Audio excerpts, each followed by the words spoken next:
सज्जनों और देवियों, धर्म अलौकिकता और चमत्कार के दलदल में उलझा है और ये पूरा काल से उलझा है। अलौकिकता और चमत्कार। कबीर ऐसे संत हुए हैं जिन्होंने अलौकिकता और चमत्कार को छिलके की तरह उतार दिया है और ये उनका बहुत बड़ा साहस है। श्रीपति जी ने जो अभी पद कहा था, मरिगो ब्रह्मा काशिक बासी शिव सहित मोहि अविनाशी इत्यादि, तो उसमें देवता माने गए, सिद्ध माने गए, त्रिकालदर्शी माने गए, जिनको लोग मानते हैं कि सदा रहते हैं। साहब ने कहा वो कोई नहीं रहता है। और तथ्य यही है कि देह अगर कोई धरा तो शरीर उसका छूटा जरूर। जो चीज बनती वो बिगड़ती है। खुल करके वह हर बात पर साफ कहते हैं और हमारी दृष्टि अपने कर्मों पर ठहराते हैं। हमें सुख और दुख क्यों होते हैं? हमारे कर्मों के परिणाम में। गलत करेंगे तापित रहेंगे, अच्छा करेंगे सुखी रहेंगे। ये 2-2-4 की तरह गणित है पूरा। जो अपने मन को, वाणी को, इंद्रियों को दुराचरण में लगाएगा, पाप में लगाएगा, वो पीड़ित रहेगा। और जो इन्हें शुभाचार में लगाएगा, पाप से बचेगा, वो सुखी रहेगा। हमारी शुद्धि अशुद्धि का आधार दूसरा नहीं है, हम स्वयं हैं। हमारे सुख और दुख के कारण हम स्वयं हैं। हम दुख के दलदल में फंसे हैं तो कोई भगवान उसे काट नहीं पाएगा। और जहां दैवी चमत्कार की बात है, कहा गया भाई नाम लो सब कट जाएगा। नाम लोग लेते हैं, कटता तो नहीं, दुखी रहते हैं। नाम लेना बुरा नहीं है। कोई नाम, कोई मंत्र जिसमें पवित्र भावना निहित है, बारंबार जपने से एक सात्विक भावना आती है, इसलिए कुछ लाभ होता है। परंतु उसको इतना बढ़ा दिया गया कि जपने मात्र से सब पाप कट जाएगा और मोक्ष हो जाएगा। यही गलत हुआ। साहब स्वयं कहते राम नाम भज चेत देख मन माही हो। लक्ष्य करोड़ जोर धन गाड़े चलत डोलावत बाही हो। दादा बाबा आओ पर पाजा जिनके यह भुई भाड़े हो। आधर भय हियो की फूटी तिन काहे सब छाड़े हो। ई संसार असार को धंधा अंत काल कोई नाही हो। उपजत बिनसत बार न लागे जो बादर की छाही हो। नाता गोता कुल कुटुंब सब इनकर कौन बढ़ाई हो। कहें कबीर एक राम भजे बिन बूढ़ी सब चतुराई हो। राम भजन वे स्वयं कहते हैं, लेकिन राम भजन का अर्थ वे जबान से रटना मात्र नहीं मानते। सांची प्रीत विषय माया सो हरि भक्तन की फांसी। कहें कबीर एक राम भजे बिन बांधे जमपुर जासी। साहब कहते सच्चा प्रेम जो विषयों, विकारों और माया से है, यही हरिभक्तों की गले की फांसी है। राम भजन है विकारों से ऊपर उठना। और विकार लपेटे और राम राम कहते हैं, तो राम राम क्या करेगा? धर्म की बात कोई कहता है तो कोई जबान खोल नहीं सकता है। उल्टा सीधा जो करे सबका चलता है। कबीर साहब निर्भय होके कहे, जहां गलत देखा वहां कहा। पंडित को कहा, मौलवी को कहा, साधु को कहा, गुरु को कहा, गृहस्थ को कहा, विरक्त को कहा। डर नाम की चीज वो जानते नहीं थे, सबको कहा। साधुओं को कहा, गुरुओं को कहा। घर घर मंत्र देते फिरते हैं महिमा के अभिमाना। गुरु सहित से सब बूढ़े अंतकाल पछताना। ये घर घर मंत्र देते फिरते हैं गुरु लोग, महिमा के अहंकारी, और अपना तरनतार नहीं करते, चेलों को तार रहे हैं। वे देख रहे थे कि गुरु बने हैं और गुरुत्व नहीं है। साधु वेश धर लिए और साधुत्व नहीं है। हर जगह उन्होंने टोका है। उनकी वाणी अगर पढ़ी जाए तो आंखें खुल जाए।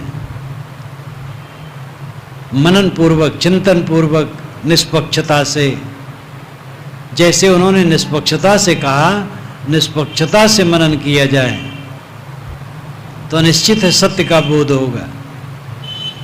तो धर्म के क्षेत्र में कबीर एक क्रांतिकारी है, बेलाग, निर्भय, जो जैसा समझते उसको वैसा कहते हैं, लाग लपेट नहीं, छिपाव दुराव नहीं, दिल एकदम कांच की तरह साफ, बाल हृदय सरल, एक तरफ बाल हृदय, एक तरफ निर्भय।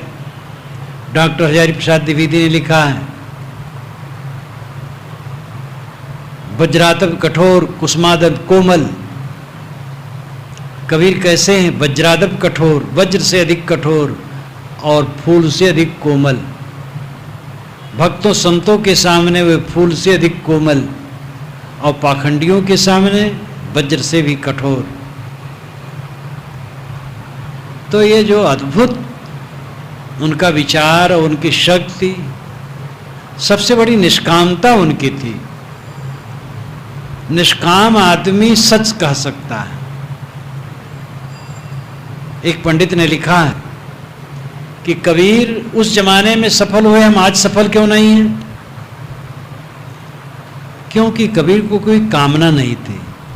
वो चौराहे पर खड़ा हो करके डांट डांट करके कहते थे, खुला खुला फटकार कर।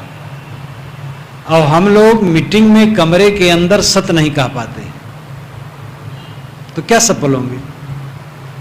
जो सोचेगा मैं ये कहूँगा तो फलाने फलाने हमारे विमुख हो जाएंगे, हमारे स्वार्थ में आड़ा पड़ेगा, ये अड़चन पड़ेगा, वो सत्य क्या कह सकता है?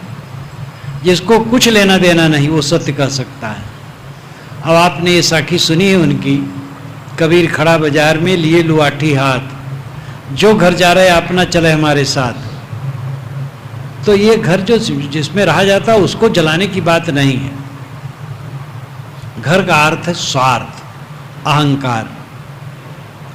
स्वार्थ जो रखना चाहेगा वो सत्य नहीं कह पाएगा, और जो सोचेगा कि कुछ भी हो, कोई हमें माने न माने, निकट आवे न आवे, जो जैसा वैसा कहना, वो सत्य कह सकता है। कबीर में ये साहस था, सब तरफ से निष्काम, इसलिए निर्भय होकर उन्होंने कहा। और उसका फल हुआ कि दिन जितने बीते लोग उनके निकट आते गए। दुनिया में एक कबीर संत हैं जो सबको फटकारते हैं और सब उनको मानते हैं। ये अद्भुत बात है, हर संप्रदाय के लोग मानते हैं। उनकी वाणी का आदर हर जगह होता है, क्योंकि हर इंसान समझता है कि कबीर बेलाग है। तो दैवी चमत्कार,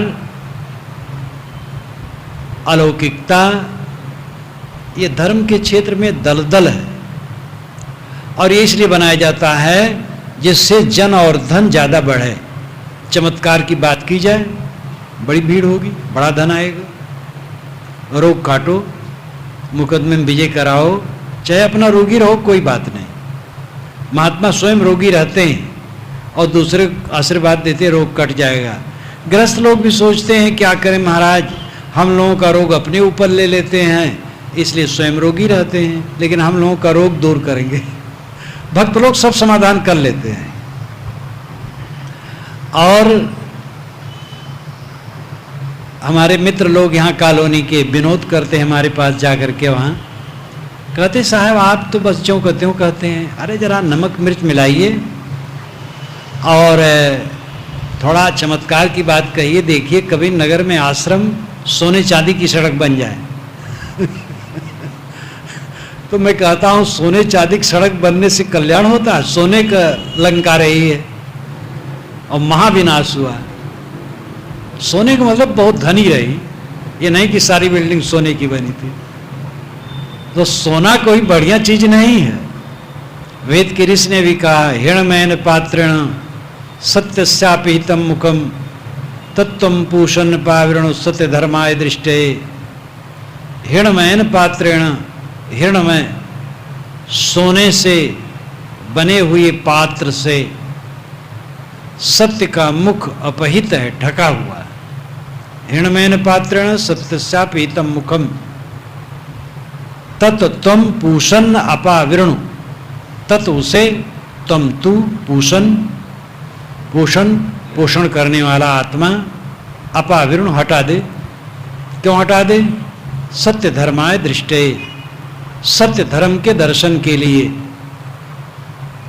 चमक दमक में दुनिया उलझी और चमक दमक झूठी।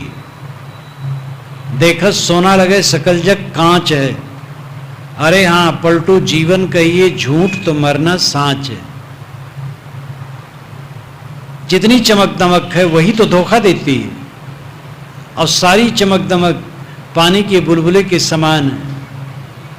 आज से 50 वर्षों के पूर्व के लोग जिस स्थिति में थे, आज वे उस स्थिति में नहीं। बहुत लोग तो चले गए, बाकी बूढ़े हो गए, खाट में पड़े। तो ये सब परिवर्तनशील है। जिस चमक दमक में हम बोलते हैं वो क्षणिक है। अपने कर्मों पर हम ध्यान दें। आत्मा सबको प्रिय है, और आत्मा प्रिय है तो आत्मा की रक्षा रखनी चाहिए। गलत कर्म करके हम आत्मा को गड्ढे में डालते हैं। आत्मा की रक्षा करना है, गलत काम से बचना। इसलिए हम आपको चाहिए अपने कर्मों को सुधारें, महिमा के चक्कर में न रहें। गुरु महाराज भी पाप काट नहीं पाएंगे। गुरु महाराज गलत करेंगे तो उनको भी फल भोगना पड़ेगा, और कोई भगवान नहीं काट पाएगा। ये तो कहा जाता है भाई भगवान तो जोरावर है, जो चाहे सो कर दे, और चाहे तो घूस एकदम बंद करवा दे, पूरे विश्व में मिलावटबाजी बंद करवा दे, हत्या बंद करवा दे, चोरी बंद करवा दे, आतंकवाद बंद करवा दे, सारा कुकर्म वो बंद करवा सकता है। लेकिन नहीं बंद करवा पा रहा है या नहीं कर रहा है। तो लंबी चौड़ी बातों में उलझ उलझ करके समय बर्बाद न करें। गलती आप करें और काटेगा कोई दूसरा।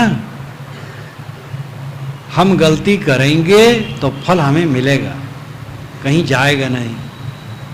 इसलिए दैवी चमत्कार और अलौकिकता के चक्कर में न पड़ करके जमीन की बात करनी चाहिए। हम मनुष्य हैं, मन वाणी इंद्रियां हमारे पास हैं, इनके द्वारा होते हुए कर्मों के परिणाम हमारे ऊपर आने हैं। इसलिए इन्हें बड़ी सावधानी से बरतने की जरूरत है। विवेक पूर्वक सोचो, विवेक पूर्वक बोलो, विवेक पूर्वक करो। अब अगर कोई ऐसा तीनों विवेक पूर्वक करे, तीनों लोक में कोई आंच उसको नहीं दे सकता है। और मन वाणी कर्मों को अगर गलत रास्ते पर ले जाए तो तीनों लोक में कोई उसको शीतलता नहीं दे सकता। ये वास्तविकता है, और इस बात पर साहब का पूरा जोर है उनकी वाणी में। वाणी पढ़ने से और बहुत चीजें मिलती हैं, और बारंबार मनन चिंतन करने से बल बढ़ता है, और आदमी अपने कल्याण और उद्धार के लिए साहस लेकर खड़ा हो जाता है। इसलिए हमें सद्वाणियों का मनन करना चाहिए और आचरण करना चाहिए और अपना कल्याण करना चाहिए। बोलिए सद्गुरु देव की जय।